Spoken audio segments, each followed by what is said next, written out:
son of a...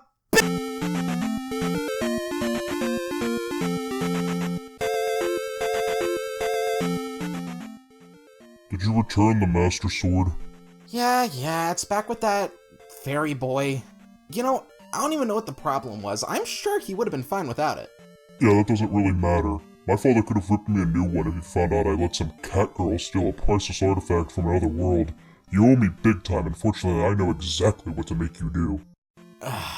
Well, I knew this day would come. Huh? You did? Just promise you won't go too rough on me. Oh, trust me, you are going to be in agony for the next few days. Joke's on you, I'm into that.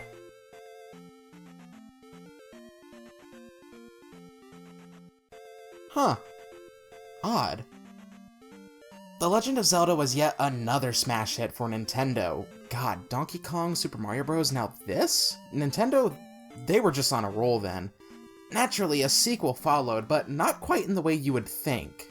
Despite my personal feelings towards the game, Zelda 1 was still praised for its open-world game design, in no small part due to the top-down nature of it.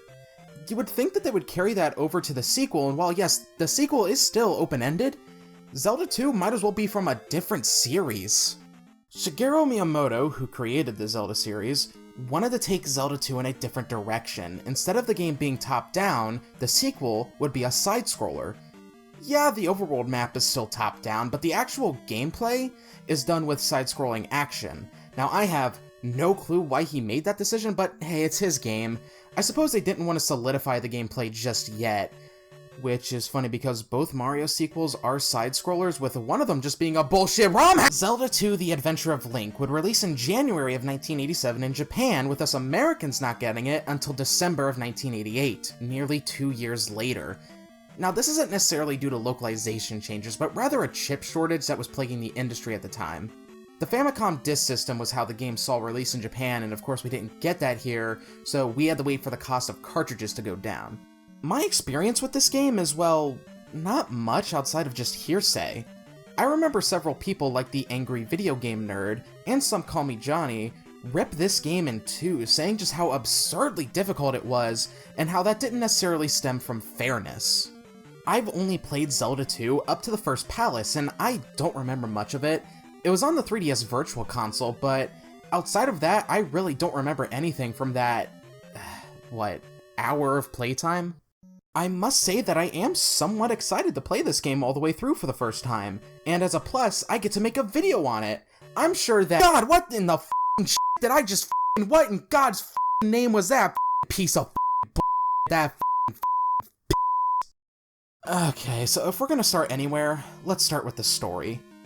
Roughly 6 years have passed since Link saved Princess Zelda and slayed Ganon. One day, Link notices a strange marking appear on the back of his hand, to which he consults Impa, who realizes what's happening and takes Link to the northern castle.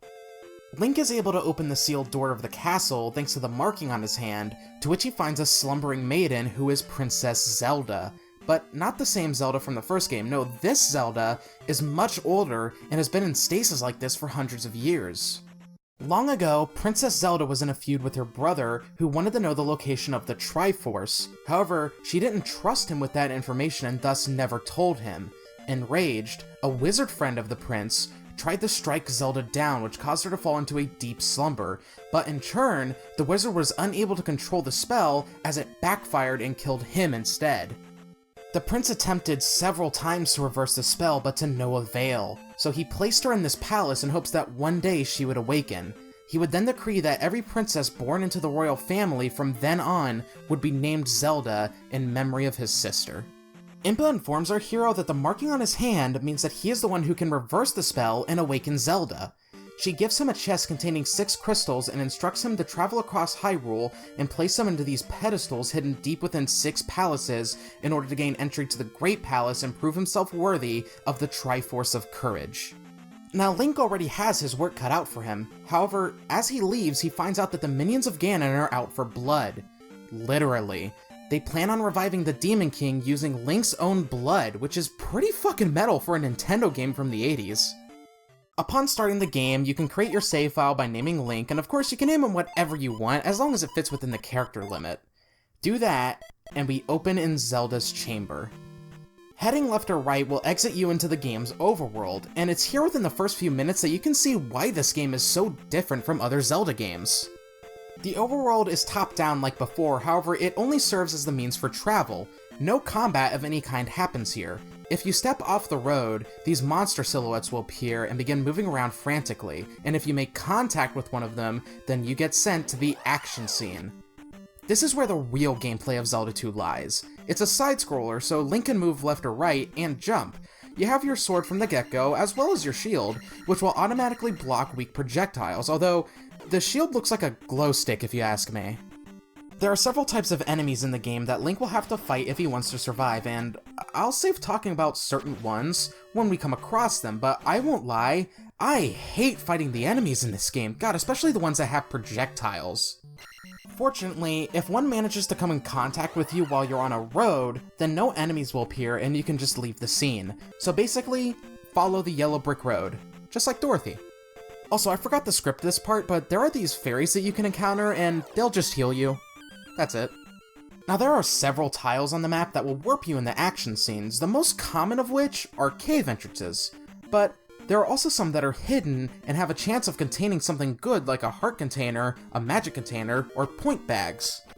Let's talk about the new additions and the changes to the general gameplay, which could very well just be the whole game, but we ain't got time for that!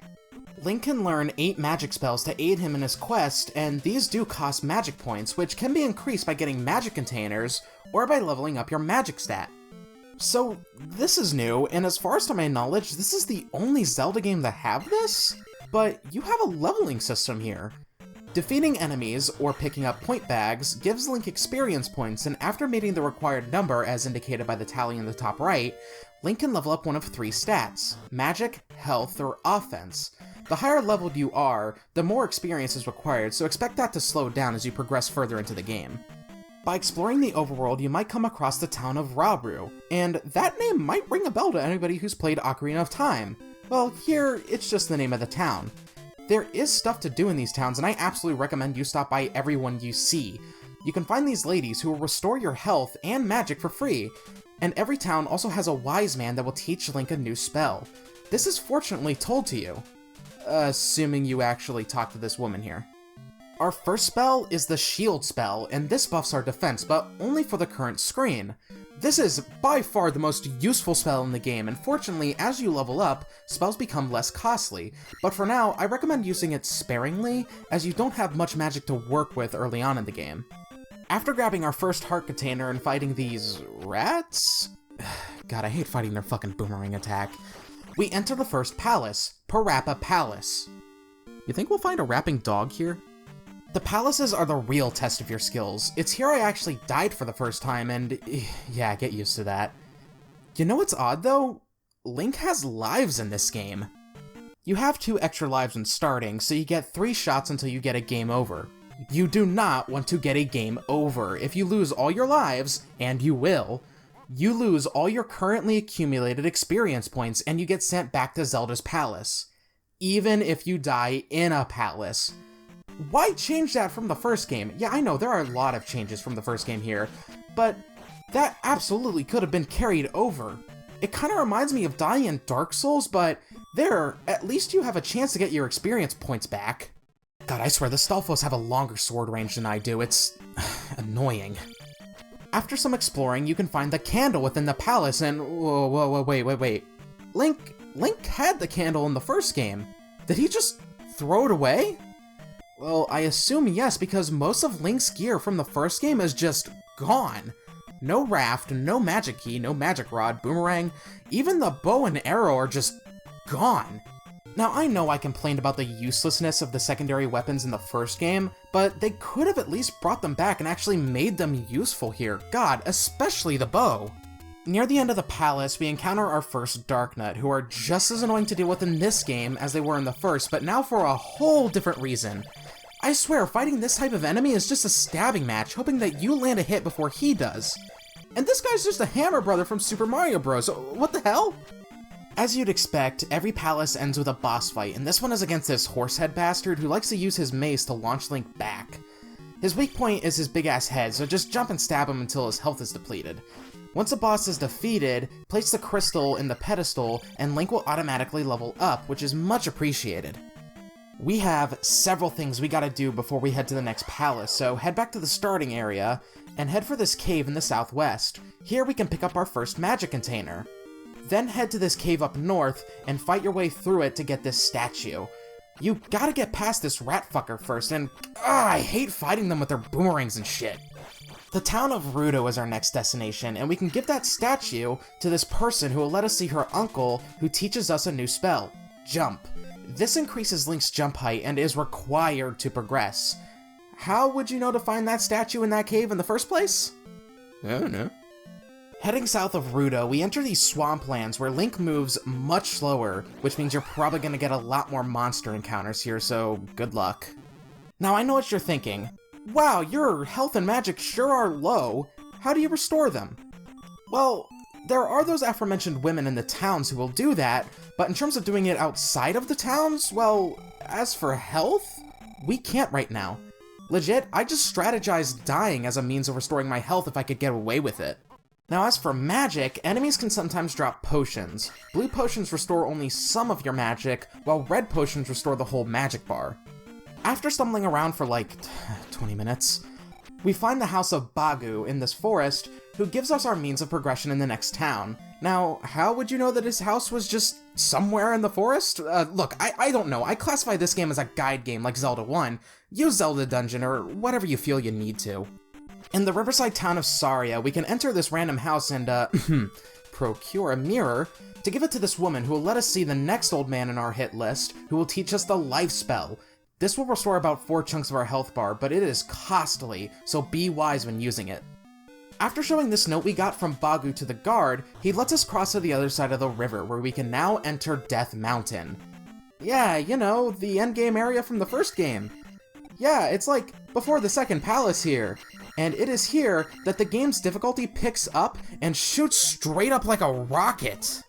Enemies who shoot projectiles, enemies that lunge at you, the fucking bats, the fucking boomerang fucks, and now these axe-wielding lizards whose attacks pass through your shield. God, this is such an obnoxious difficulty spike. Like, Christ, this section of the game was frustrating.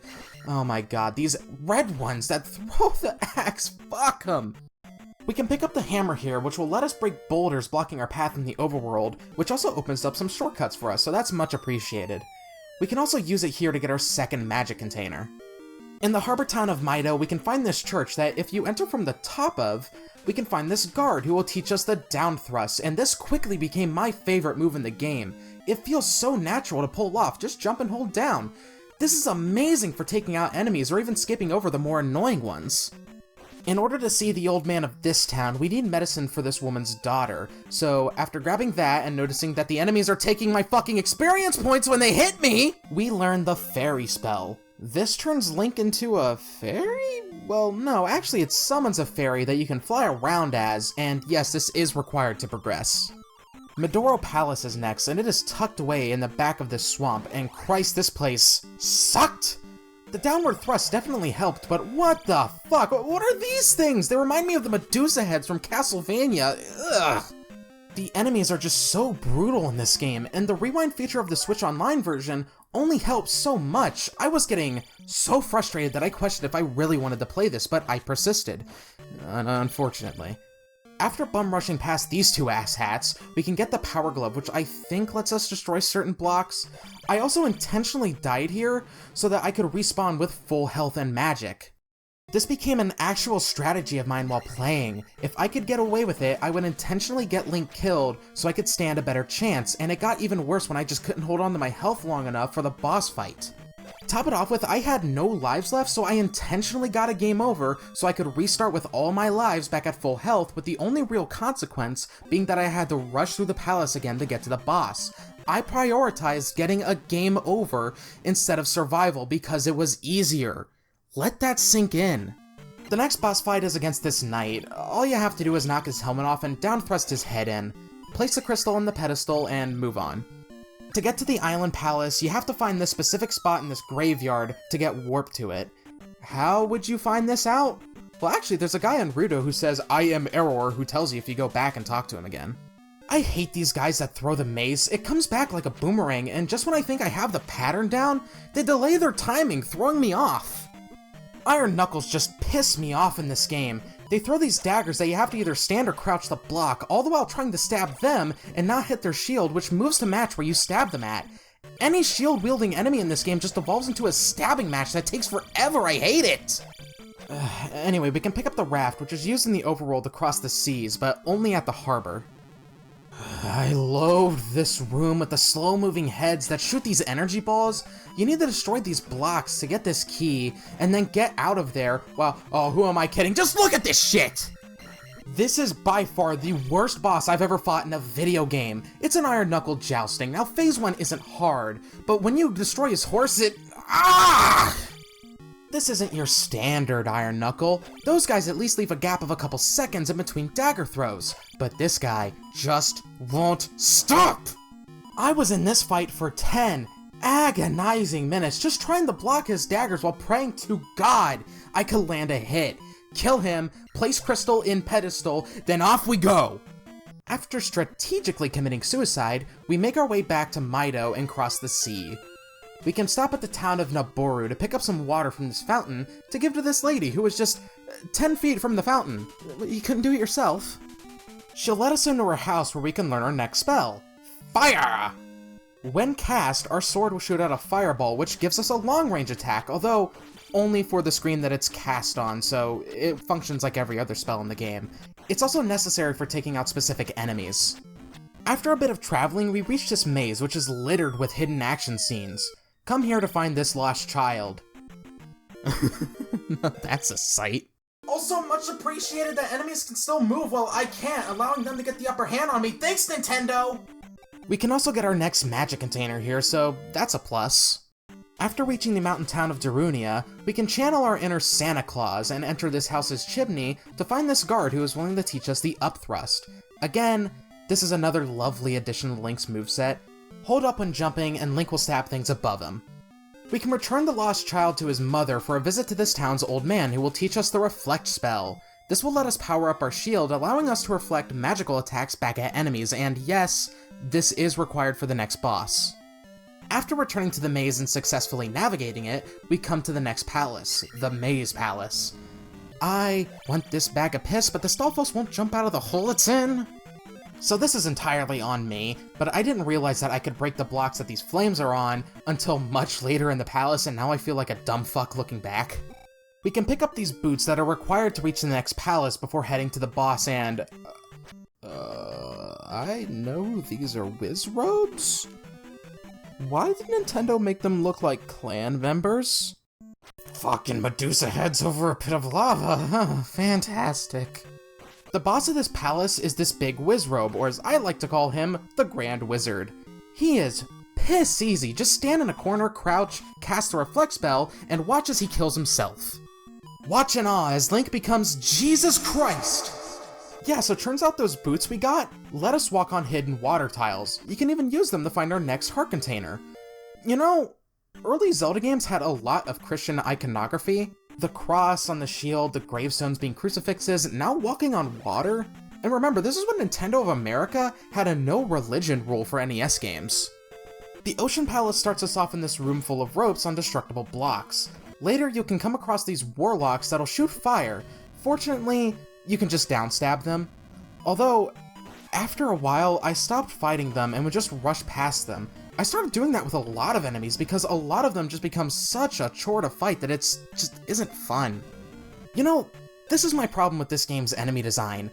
Any enemy with a shield sucks to fight except for Stalfos, oddly, and several others require casting a specific spell to deal damage to them, which I don't want to do because I want to conserve my magic for when I need to cast a spell like Shield or Jump or Life. I honestly get no satisfaction from killing these bastards, so why should I even bother fighting them unless they're directly in my path and I have no choice but to fight them? Okay, let's take a breather for a second, and let's talk about something that's actually positive, like the music, which I think is pretty good. The overworld music starts off like it does in the first game, but then it goes off in a different yet still enjoyable direction. The palace theme is really well composed, although it does remind me of a different game that I would much rather be playing right now. Fucking Iron Knuckles! Pieces of shit. And yeah, I'm not even gonna pretend that the walkthrough didn't tell me that this was a false wall, but how would you know that without a guide? Anyway, grab the flute that we need to progress in the overworld and make your way to the boss. After intentionally dying so that I could fight with full magic and health, we fight a monkey! And by God, this fight is... well, he hits hard, but his patterns are very predictable. It's just a matter of dodging his attack. And why can bosses go off screen, making it so that you can't hit them? Anyway, Crystal... Pedestal... yeah. One intentional suicide and trek back later, we make our way south and... oh god, what is this shit? So many projectiles that I swear it becomes nigh impossible to avoid getting hit here. Anyway, the final heart container is hidden on the beach here, so pick it up. We have to cut down the trees of this forest to find our next town. Now, how would you know that there is a hidden town here? I don't know. The hidden town of Kasuto has several goodies to grab, like our final magic container, the spell, yes, the spell is called spell, which we can use at the edge of town to raise this tomb which contains the magic key, allowing us to open any door.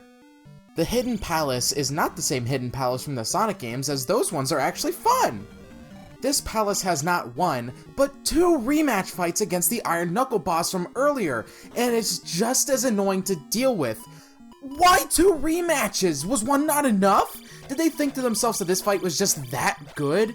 It isn't! It's fucking annoying, and it's one of the worst fights in the game! Why do I have to fight an Iron Knuckle with 2 bubbles bouncing around, and all of that for a fucking Link doll? Yeah, a Link doll.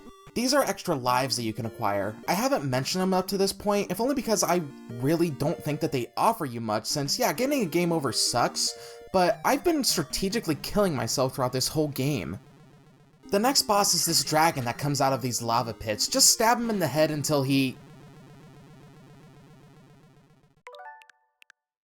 You didn't see anything. With all of the crystals placed, we can now take on the Great Palace, but before that, we gotta make a pit stop at the deserted town of Kasuto, where we find the last old man who teaches us the Thunder Spell. This is required to beat the final boss. Seriously, you cannot damage the final boss without this spell.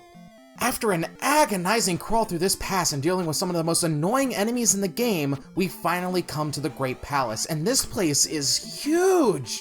Use a map to navigate this place, seriously, God knows I did. This palace actually has a lot of unique enemies, which is pretty cool, but fuck! These firebirds, the fire that they shoot out will move towards you when on the ground, and fuck these jumpy shitheads. At least there's no item here that we need to get, so we can just rush to the final boss. It also annoys me that some enemies that were in previous palaces all of a sudden now have more health. It's like the US version of Castlevania 3.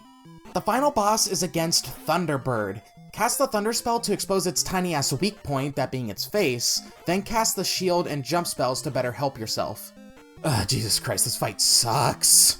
He spews out more of these fireballs the lower his health gets, and what doesn't help is that they flicker thanks to the NES's sprite limitations, which makes them hard to see at times.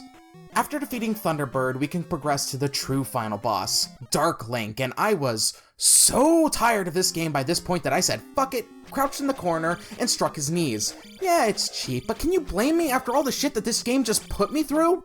After defeating our shadow, we are awarded the Triforce of Courage. Link returns to Zelda's palace with all 3 pieces of the Triforce in hand, and uses their combined power to awaken the princess, who thanks our hero and kisses him as the curtains close, ending Zelda 2, The Adventure of Link. This game reminds me a lot of Castlevania, but the worst parts of Castlevania, specifically the second game, Simon's Quest, and if you don't know anything about that game, well, to quote a certain nerd, this game sucks. Honestly, it feels like Nintendo just looked at Castlevania and said, oh yeah, we can do that, and then proceeded to not actually look at what made those games fun. Zelda 2 has to be the worst Zelda game I have ever played, with frustrating enemies, cryptic design, and underbaked mechanics. Only play this game if you're super curious or a Zelda mega fan, and even then, I don't think you're gonna have a good time with it. This honestly gave me an appreciation for the first game, which I didn't hold in high regards before, but now? I was too cruel to use Zelda 1. I have a friend who loves the Zelda games, and he has repeatedly told me that he doesn't consider Zelda 2 to be a Zelda game, and you know what? Now that I've played it all the way through, I completely agree. At the very least, this is the only official Zelda game structured like this, as the next game in the series goes back to Zelda 1's design, and it is much more fun to play. With all of that said, I hope you have a great day, or night. Peace. That fucking asshole making me play that shit, where was he throughout this whole thing? He just kind of vanished. I swear to God, the next time I see him, he's gonna fucking pay.